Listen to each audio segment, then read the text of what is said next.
kanabang aduna po gitay mga tourism activity nga ang mga taga-lain-laing lugar muari maingganyo or ma-encourage nga muari gyud diri sa ato ang probinsya.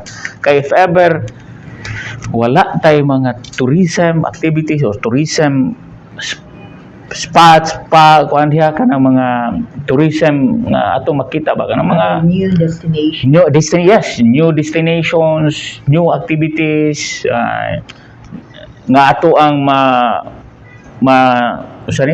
makapa-attract sa ato ang katawhan diri sa probinsya. Maglisod yung tagkuha. Lay pugong-pugong mubulgar sa kamatuuran sa kanginan. Aksyon! Balita! This year, actually, the previous budget hearing what we had, I usually asked to the tourism in charge, even wala pa si RR Makiling atong nga time. Sige ko kung pangutana og pilay atong influx of tourism every year nga moabot kaning nato diri monthly. Oo. Then pagkakaroon kani agian mo tag pandemic, for sure na agi pagkadako nga drop, pero hopefully within this 2024 kung kana mo i-target, I hope or I encourage po ni RR or the provincial head nga aduna gitay kanabang aduna po gitay mga tourism activity nga ang mga taga-lain-laing lugar muari maingganyo or ma-encourage nga muari gyud diri sa ato ang probinsya.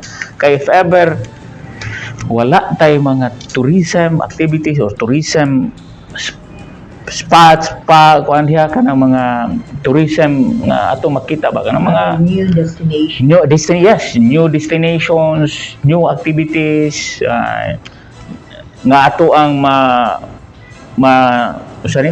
makapa-attract sa ato ang katawhan diri sa probinsya. Maglisod yung tagkuhain. Pero hopefully kung adunay mga tourism activities like naatay mga like what Ma'am Ikay is doing before, kanang naay fun run or marathon or something, festivals or like Cebu na sila Cebu is naidaghan nga ni adto dito because of naay what we call this na sila kanang kalihukan. Like some like triathlon or triathlon or duathlon like that, diba? They have always that activity. So they are doing that activities. Usana sa makaingganyo nga muanha ang mga tao. So usana nga maka-encourage nga naay daghan nga mga turistang muari sa atong tagsa-tagsa ka probinsya. So these are the things nga angay po daw tang pagatun-an po. I hope, I know RR is expert on this field, guys. He was an undersecretary of the tourism before.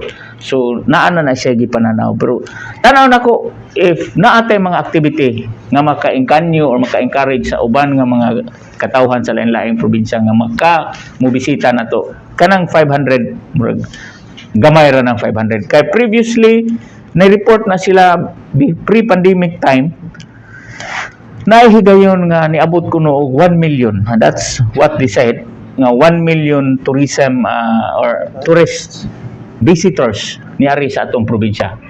Ang ako orang nabantayan po ron, ang atong probinsya nahimo lang pong agianan kay moadto og Siquijor, Bohol. So diha nako makita nga unsaon po nato na pag way things nga makapareha ta nga dili isla moadto Siquijor. Mapit po ta sa dili. So these are the things na tun-ana nato nga dili ra ta himo agianan. Kinahanglang hapitan kita. Kay once nga mo hapit na sila na of course they will na economic activity kay they will spend mo adto sila mga hotels. So atong hotels maka kuan na maka-market sila. So hopefully dili na naatay mga approach na kaning mga turista mo agi nato. Mapit lang po, maybe mo stay sila 2 to 3 days at least maka-share ta kay ato makita bisag kamo mo adto mong Siquijor ba daghan po mga turista mo abot nya ang nahulog naman ni nga agianan na malamang ta. So di ba? So these are the things nga bason og pagatun-an po na sa tourism. These are ilhana ng ato nang gihatag nila kay they are expert on that. So kita diri sa sanggunian kung whatever nga mga palisiya or resolutions or ordinances nga ato pagabuhaton when it comes to tourism, I strongly support. Musuporta gyud kung basta makaengganyo ang atong turista. Hopefully kana mga target initial o ma-achieve na nato, then maayo ang atong gibuhat. Pero og dili pa gani, so we have to double the time and then we find another approach nga maengganyo gid sila. Oh. Kung dili kita ang mulihok, kinsa pa? Unya kung dili karon, anus apa? Aksyon! Balita!